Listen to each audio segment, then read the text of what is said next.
welcome, Jared, and I should let you say good morning to everyone as well. Thanks for having me. Hello, everyone. I'm excited to chat with you all today, talk about the state of the real estate market. It's an exciting topic for me. I absolutely love real estate, so I'm excited to dive into that today. Awesome. So, Jared, I know this is your first webinar you are joining us for. So let me just give you a quick overview. Same thing with the audience. I myself, as well as the team here, we always like to start off with a brief overview. So I'll run through that quickly, and then we can kind of dig right in. Jared, I'll let you talk a little bit, and I'll throw some questions your way, and we'll see how it goes. All right. Thank you. All right. So, brief overview of Knollwood. We are a beautiful life plan community here in Northwest DC. You may be more familiar with the term CCRC, or Continuing Care Retirement Community. That is, I don't want to say antiquated, but the more regular used term these days is life plan. So, in order to be a life plan, you need to have at least independent as well as skilled nursing.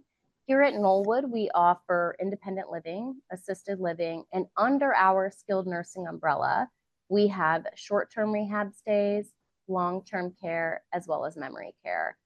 The only requirements to join us here at Knollwood is to be 62 or greater, and to have the finances to last your lifetime, and to be in decent enough health that you can join us in independent living.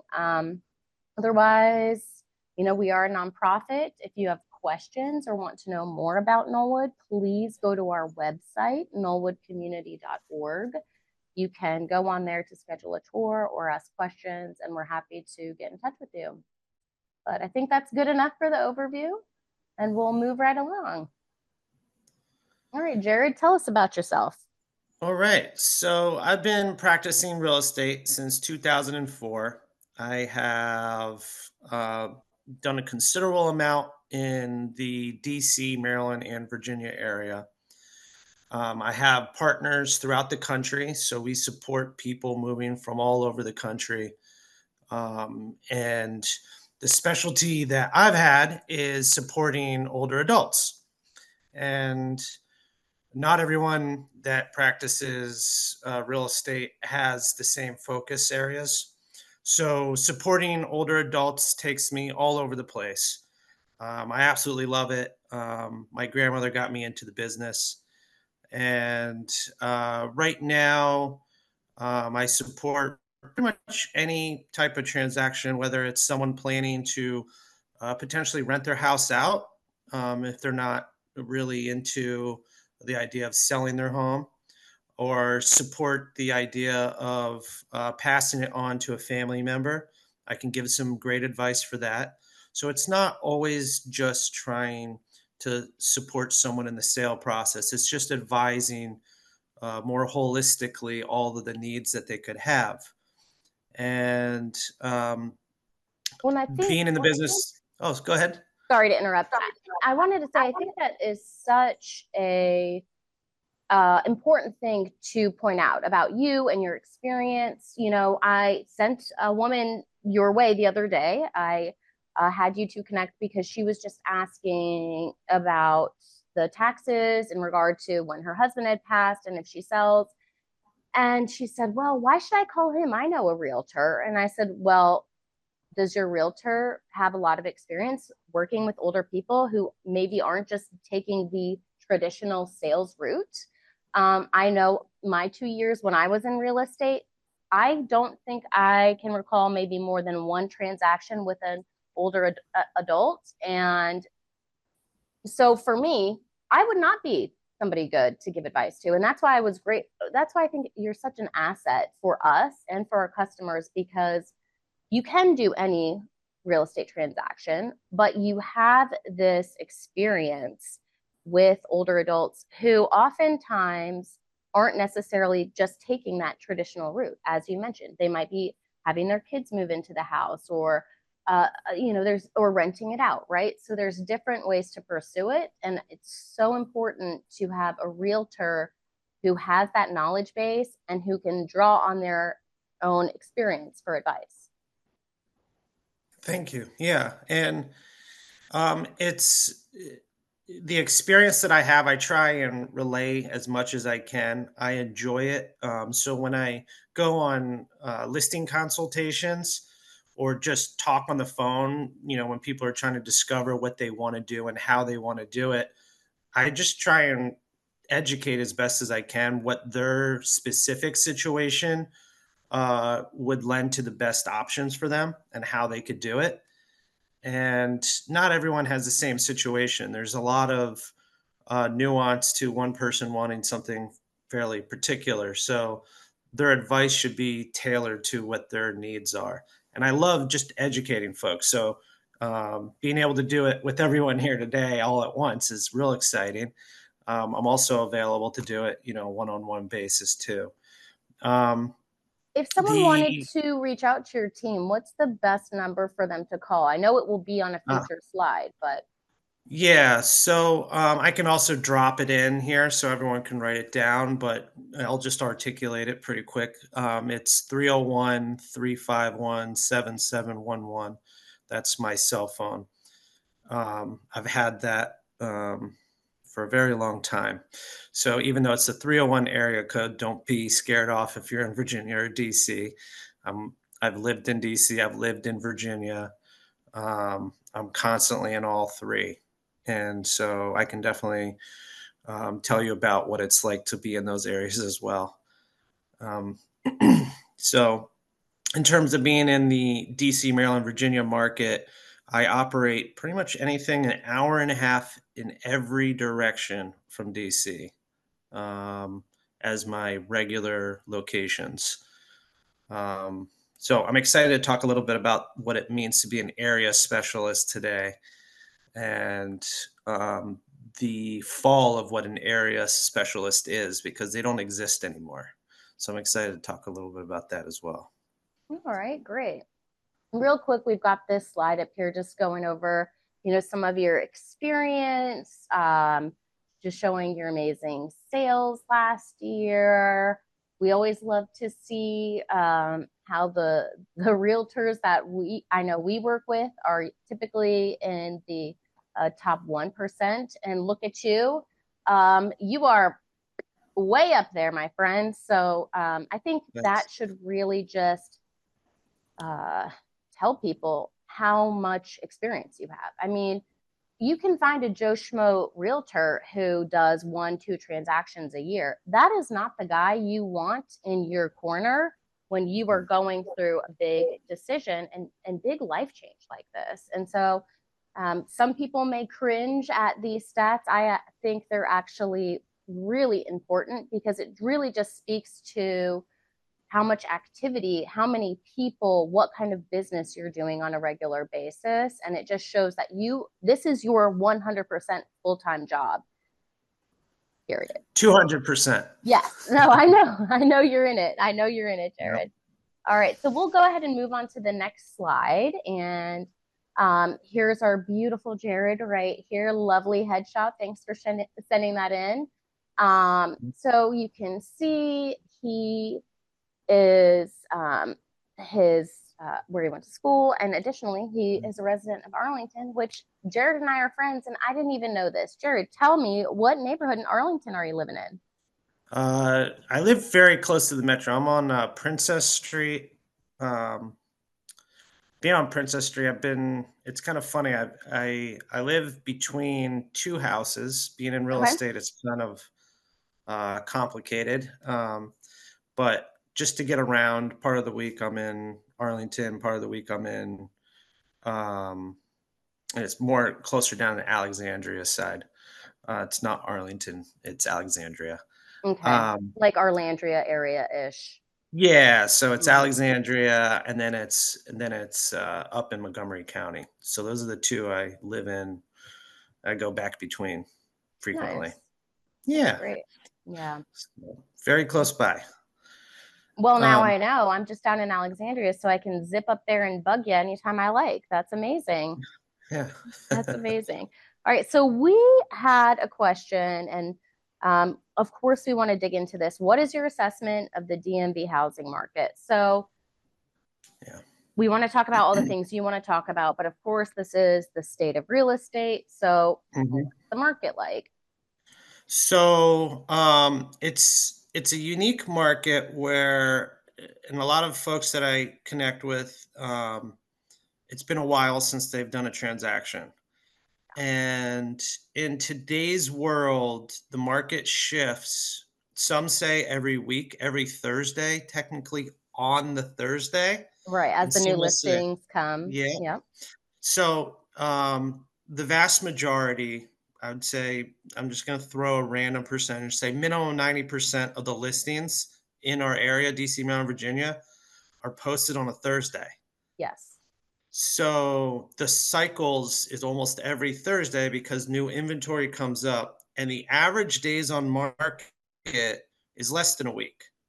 So everything comes up, and then everything gets taken off by the time the following Thursday pops up, which means Yes. it's a completely different market cycle.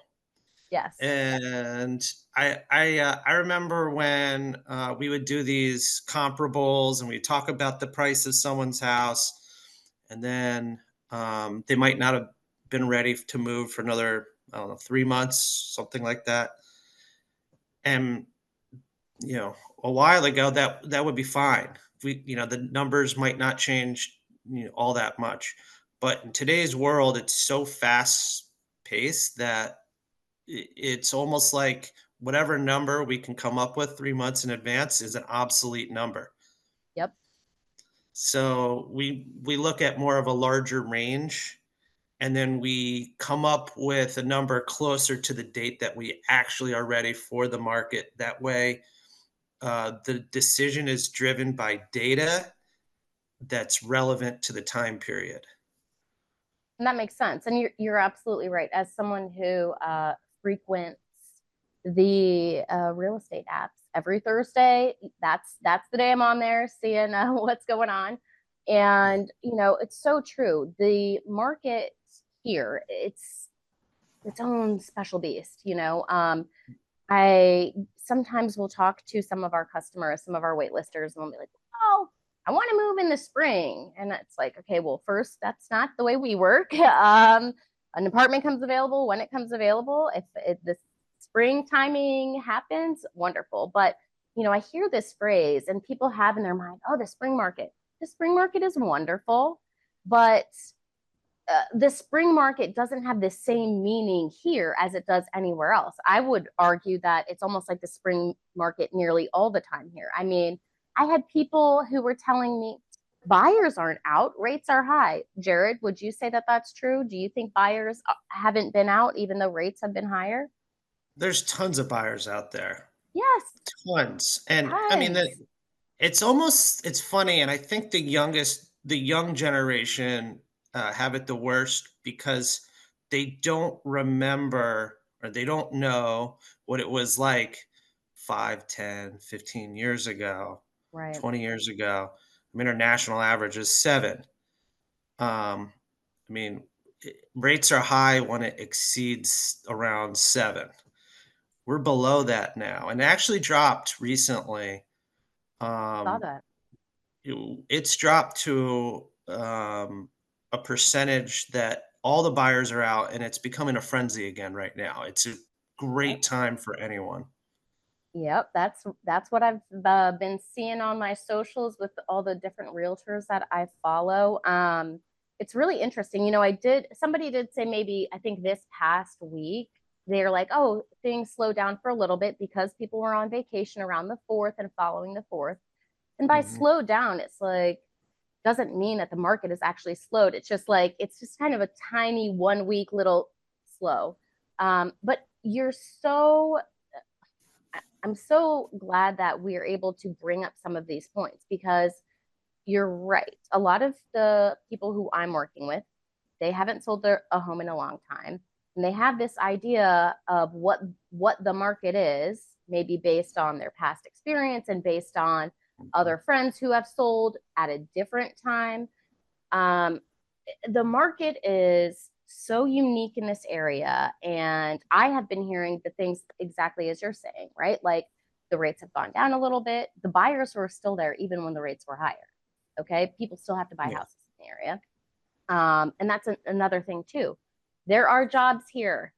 People come to this area. So people think, oh, I need to wait till spring. And it's like people are going to have to buy a house anytime, lady. Especially with the election coming up. Anyways, digress.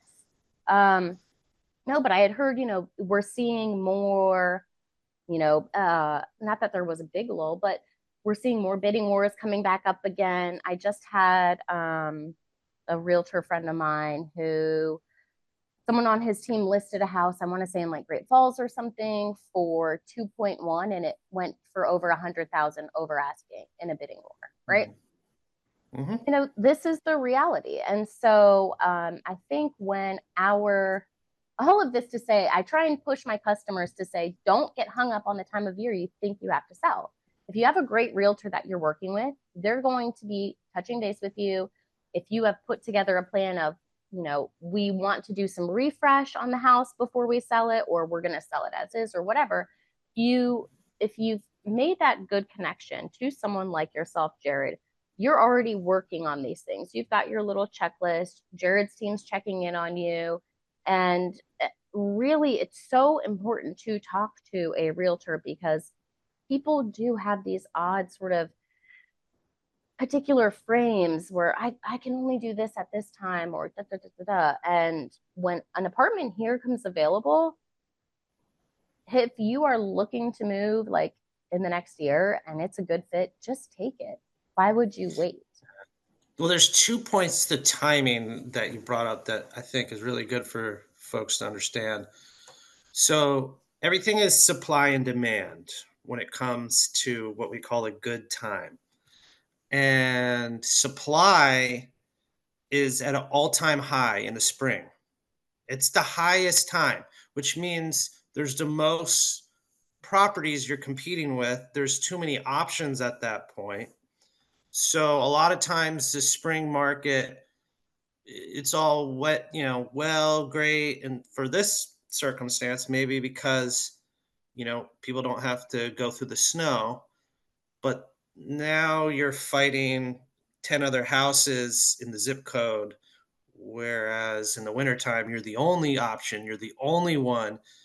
So, and you're only going to sell it to one person ultimately. Yep. So you need whatever market share you can get. And so it becomes a comparable market share because you don't have as many people you're competing with in off season to collect as many people as you possibly can then. Um, there's a few weeks that I would say are no go throughout the year. There's maybe 9 weeks throughout the year. Outside of those 9 weeks, it's very comparable one season versus another. Even if we're talking about everyone that has the best school districts and families are planning to move in, well, if we think about that for a second, the families that would potentially be a buyer, they're going to want to move in the summertime a lot of times or the winter time. And if it takes only 30 days to close or 25 days to close, depending on, who the buyer is, that could all be done within the same month. You hit the market and you're closing in the same month. And then someone can get in pretty much in the dead of summer and the dead of winter, which are the times that we historically say are the times to focus on. And so it becomes a great time of the year. So I think there's that element to timing. And then the other element to timing is what to do with yourselves in combination of the house. So, like, Run me through Helen, some different scenarios with that. yeah. So, Helen, you were mentioning a unit becomes available. You want to jump on it. It's not like you could schedule it ahead of time. Well, let's think about what the buyer wants, for example, for a sec. Going back to that, the buyer wants to imagine themselves in your house. They want, or condo or whatever you might be in. So they're going to say, your home is now my home in my mind. Well, how does someone do that? They walk in and they say, oh, I can imagine myself here. It's very hard for someone to walk into a house and imagine themselves there when you're there, when your photo is on that wall. They're going to say, oh, someone else is here. That's the natural human instinct to say that. So as a process, it could be beneficial, and a lot of times is the least hassle method is to move prior to selling your house. Um, that If can make you everything very easy. if you have the finances to do that, right? And so depending on the type of community you move into, that may what they need from you may vary. Here we are an entrance fee community. So for some of my customers, they do have the money where they can pay their entrance fee, take possession of their apartment, move in here, and then finish kind of getting the whatever else they're taking from their house over here, clear out the house, prep it, fresh paint, get it staged. But that's not always the case for some of our customers. But I think talking to somebody like you can help somebody suss out truly what their options are. Well, there's an opposite approach too.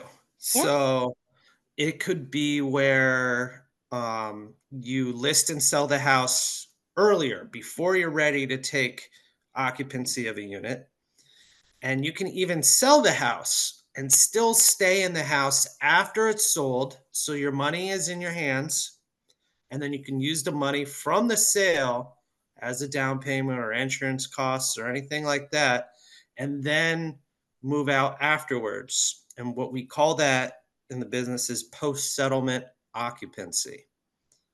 And that is where you become somewhat like a renter in your own house.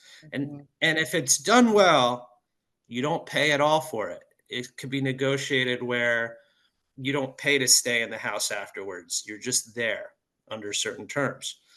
That is another way to have a less stressful experience um, in the sale process.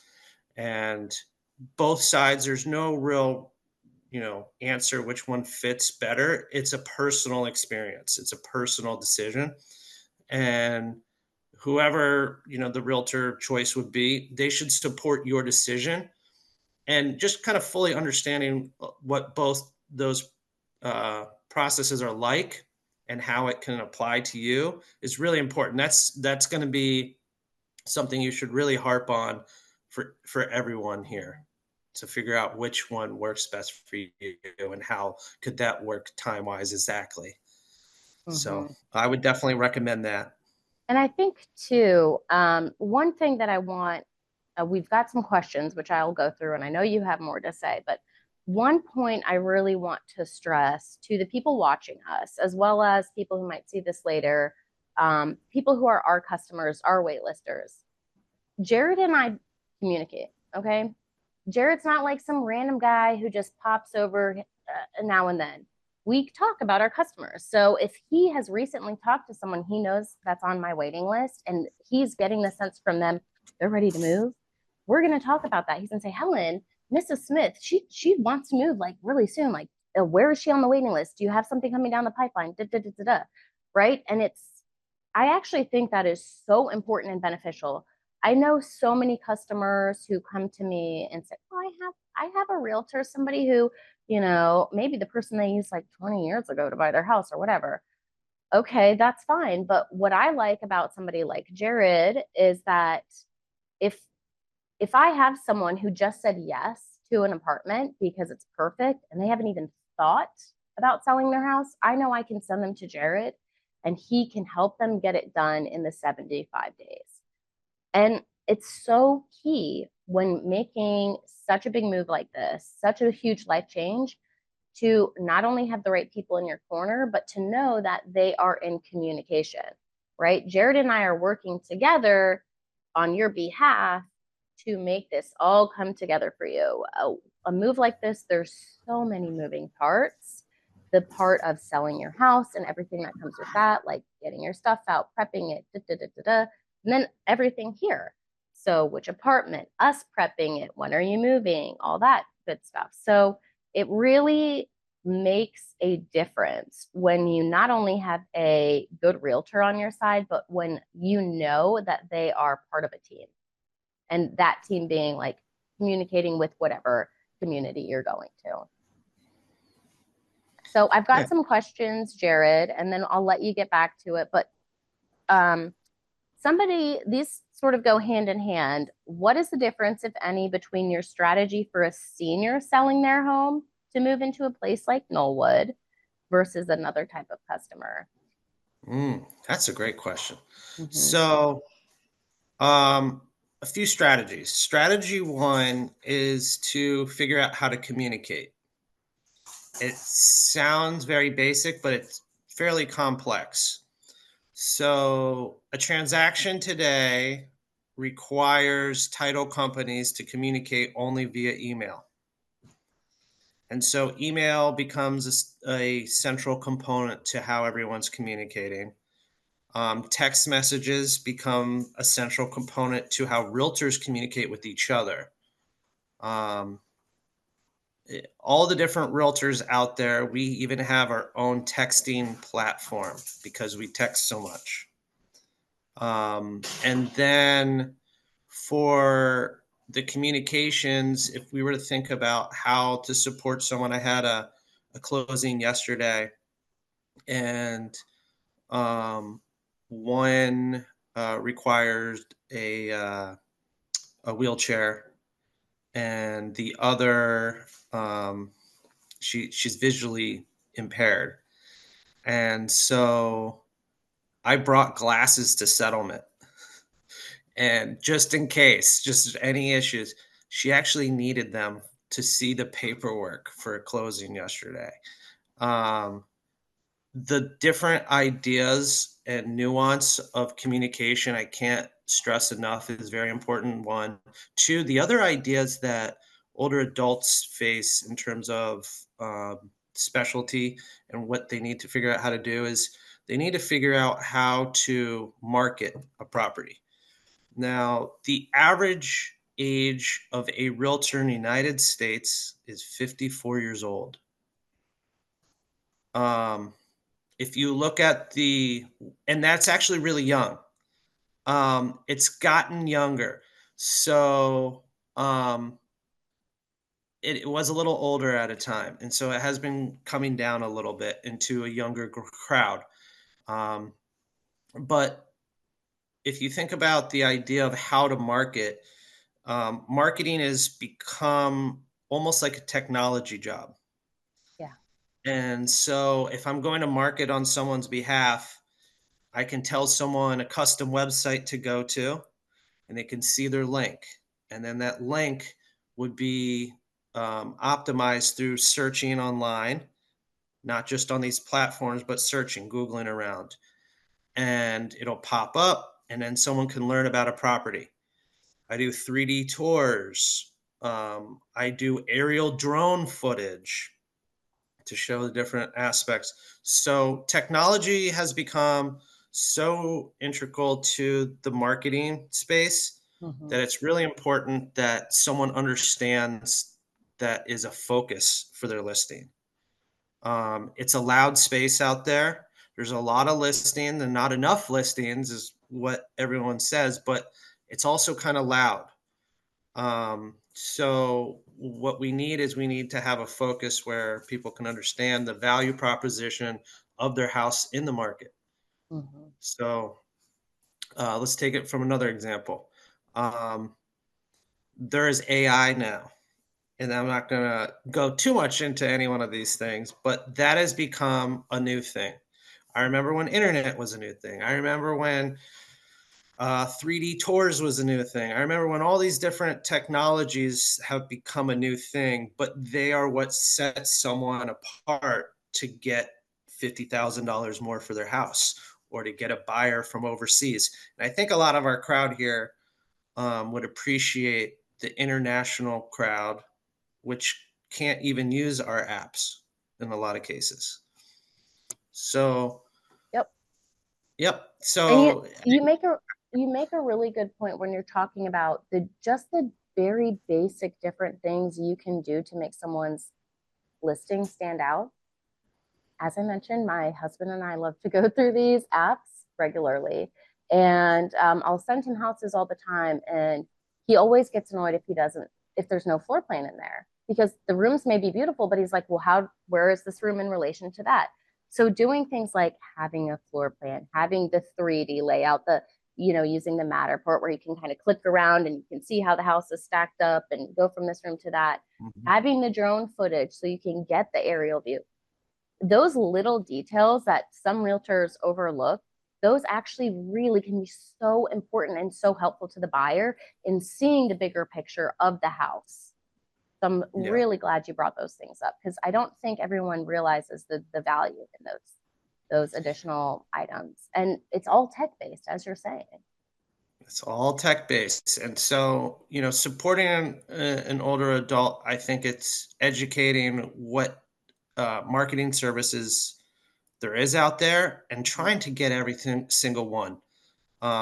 It's too expensive, too much of an asset to miss a way to market the property, which Yeah. it just doesn't make sense. So I think the education side as well. So when I have a listing, I'm not just going to send a PDF email or a Mhm. DocuSign or a dot loop as well, where the average realtor says, okay, you can sign via DocuSign, or they'll have a phone call and they'll say, this is what it is. Okay, it's going to be sent to you. What I do is I print everything out, I sit down, I go over it with someone in person, which seems to be a not popular choice these days. But I sit down in person and go over everything so that way we're on the same page. But at the same time, I'm supporting their needs exactly how they want it. And then I'm executing everything. I could even do a scan of whatever's signed in person from my phone and handle it all in person that way. So I think that's it is really different. And I love that question because I could almost go on as a topic on just that for days. Oh, I bet. I bet. Well, and this is why people need to reach out to you, right? Um, Another sort of question that I think is similar is specifically asking, like, what challenges do you encounter when you're helping seniors or older adults? Challenges.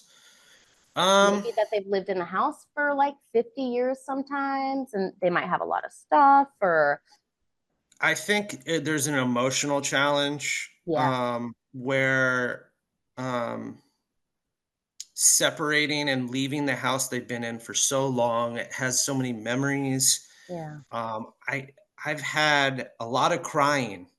I've held a lot of clients. We've cried together, that sort of thing.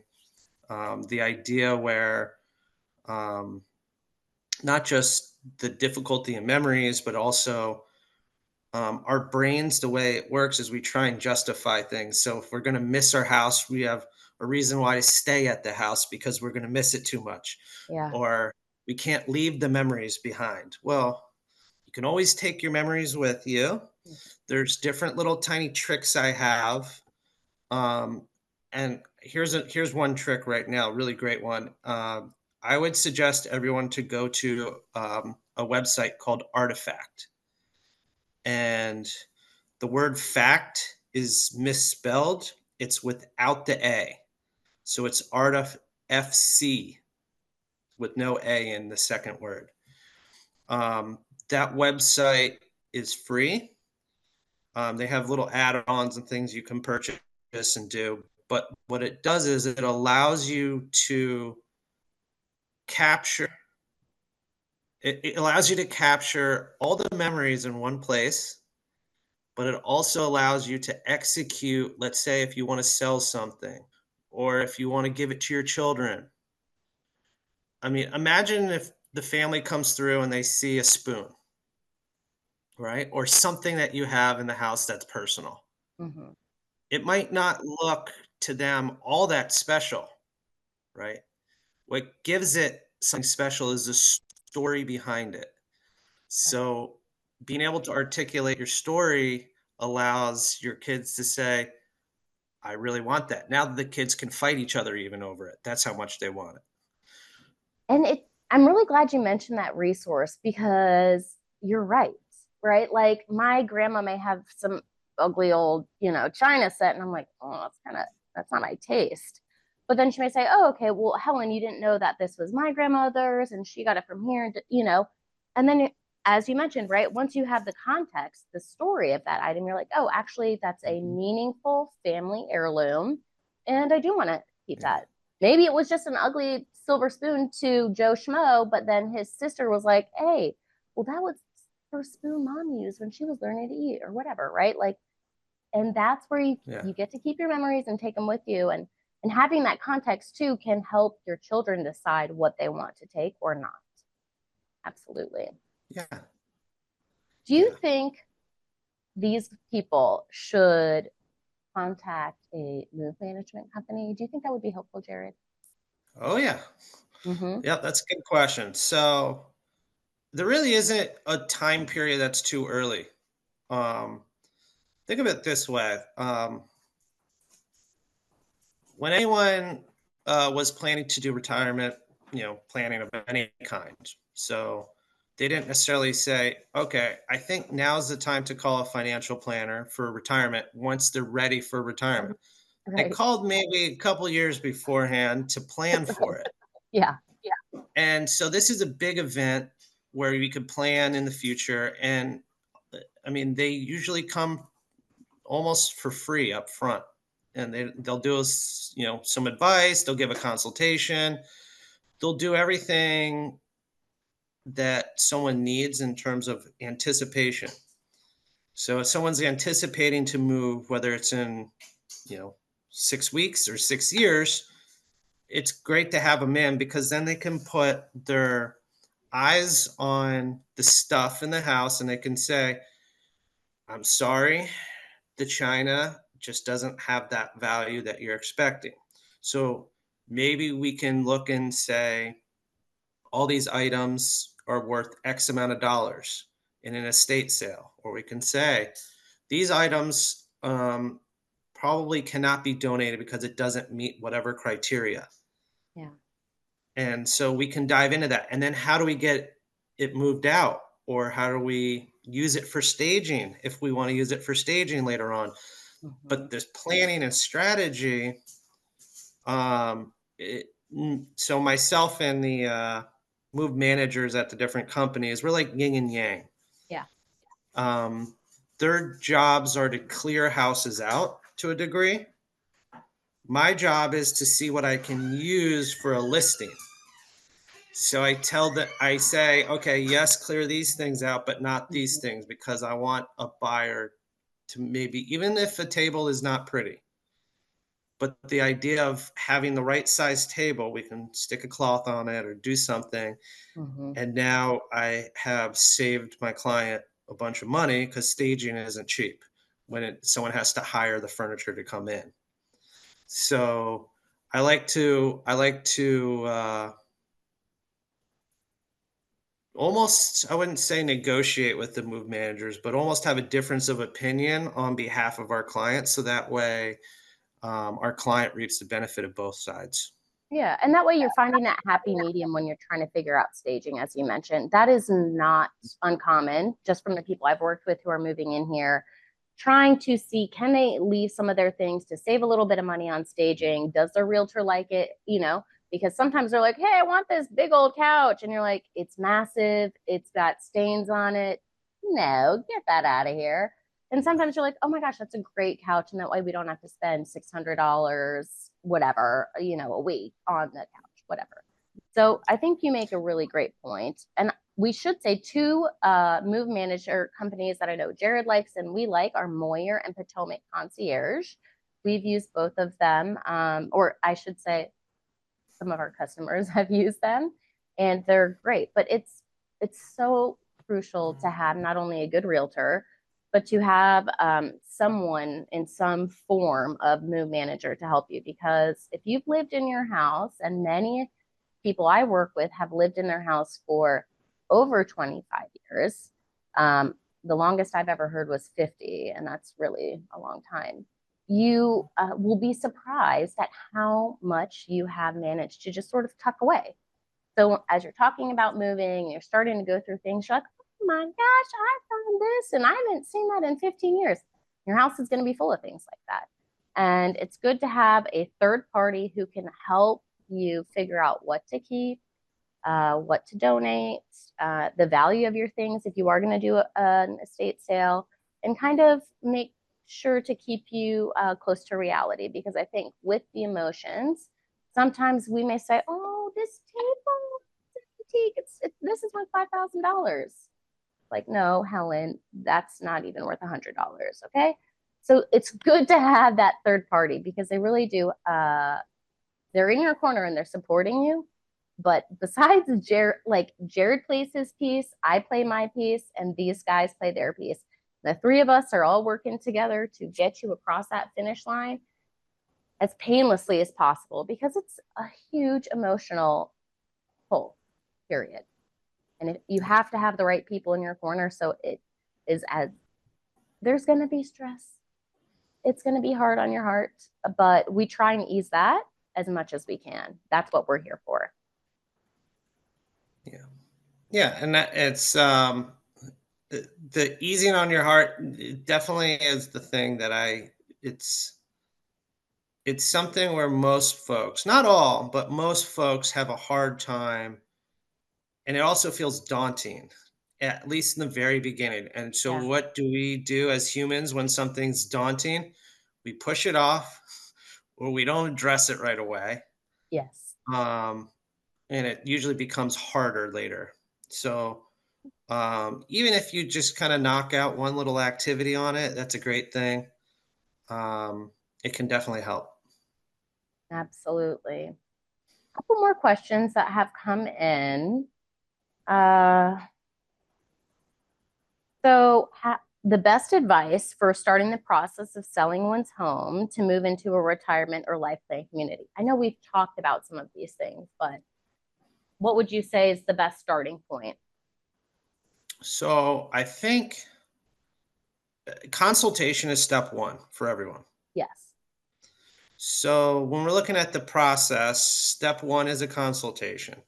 The consultation will outline what someone's needs and wants are, and then it'll compare a person's needs and wants to how we can execute it. Everyone has an opinion here. I know everyone on this call has an opinion of sorts, which direction they want to go in. Do they want to sell first? Do they want to sell afterwards? Do they want to do this or that? And there's opinions on that. I think taking everyone's opinions and then applying it to a method of how it can happen is where I come in. So the process should be tailored. It should be a unique experience for everyone to a degree because everyone doesn't have the same size house. Everyone isn't getting the exact timeline to move in. Everyone doesn't have the same family dynamics, doesn't have the same type of stuff in their house, the same house itself. So I think the uniqueness needs to be um, given to everyone, and that consultation will allow the process to be created, uh, And tailored for them. individualized. Yeah. Yeah, Mm-hmm. yeah, Absolutely. No, and hmm you're so right.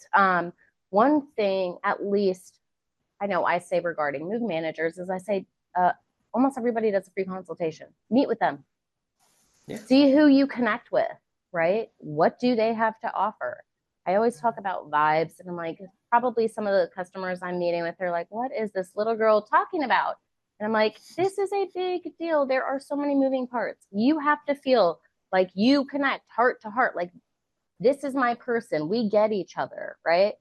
Like if yeah, Jared is my realtor and we're speaking different languages, he says something and I'm like, what the heck? I'm not tracking that. That's not a good fit.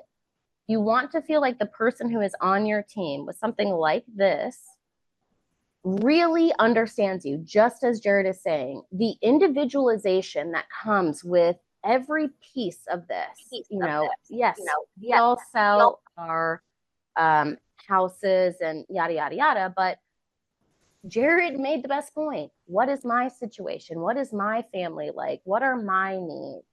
What are my own obstacles that Jared has to work to overcome?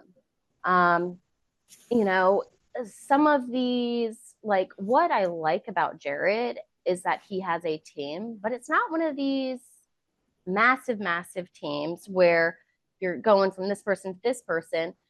His the people on his team have their role, but they still know you as a person. Versus some of these really large teams in the area, you go online, you fill something out, you talk to one person, they set up an appointment with somebody else, and yeah, they can get you the numbers, but they don't actually know you. They don't know your story. They don't know really 100% what's motivating you, what are your obstacles, because they're not having that same FaceTime and that same interaction like some of these smaller teams do. Yeah, I appreciate that. And what we call them in the business is mega teams. Yes, thank you. That's And the mega teams, it's usually when there's more than about 6 agents on a team. yeah. Um, Once there's more than 6 in a given team, it becomes nearly impossible for any one agent to be the one person supporting, and they kind of just hand people off at that point. Mhm. Um, and the way I have my mentality around it is there'll be no handoffs. It'll be just me. It's a personal experience. It's call me on my cell phone 7 days a week. I'm here to help out. It's that sort of thing where it's a personal relationship and it's also supportive and where I can easily be reached at any time. Um, the other members on the team, they have a role which is more background role, Like whether it's marketing. yeah, Hmm. yep, Yeah. marketing or transaction coordination, that handles the paperwork and the legal documents and things like that. So it'll feel like I'm a one man show to most of my sellers. And it's good to know that you have the support as far as you're not working 24 hours a day. I mean, you are, but you're not having to do this little thing and this little thing. You can really focus your energy and your skills, and then you have these background people who are doing some of the other things where they have their knowledge and expertise. And so I think that's the Yeah, best way to do it. Um, Someone asked if you've helped move anyone into Knollwood. Have you helped move anyone into Knollwood recently? I have. I've helped Mm-hmm. a few people. I don't want to just randomly throw their names No, out without permission, I though. appreciate that. But we had someone, we've had a couple who moved in just recently, you know? Um, and I would say we have a couple people that have moved in. We have a couple people who you're, in chats with. But these people met Jared here, right? Like at least most of them, I think. I don't, and that's not to say that Jared isn't marketing himself or doing anything like that. I think it just speaks to how well he sells himself and what he does. We had a in-person event similar to what we're doing right now, but a little bit different.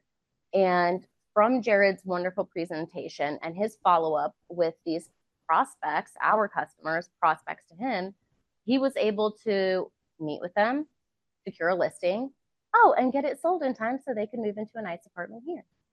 So I really cannot I cannot stress how great Jared is, because I could say, oh, Jared's great, but you have to buy it for yourself. And I think the fact that people who came to one of our in-person events, had never met this guy before, said that's the guy to sell my house. I really think that speaks volumes to how well he sells himself and what he does and his focus in this industry.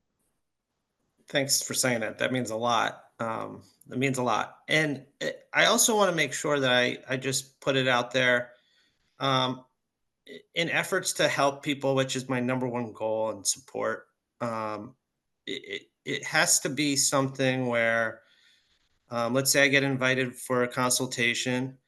I just want to help. You don't have to hire me to get the help. I'm happy just to advise and support and help in any way I possibly can. Hmm. It could be where you have another realtor just, bounce ideas off of me, or learn about something specific. I'm here to kind of teach and mentor someone through the process in any way I can.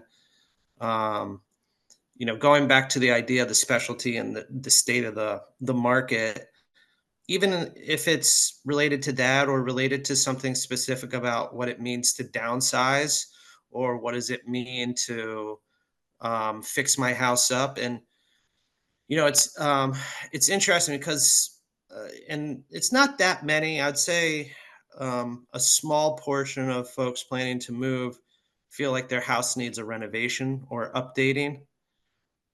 Some even feel like they have to have their house torn down once in a while. But in any of those cases, I can give a consultation on that. So in the very beginning, I kind of breezed over it, but I have my master's in real estate, University of Maryland. I'm always trying to learn about everything real estate. I'm a real estate geek.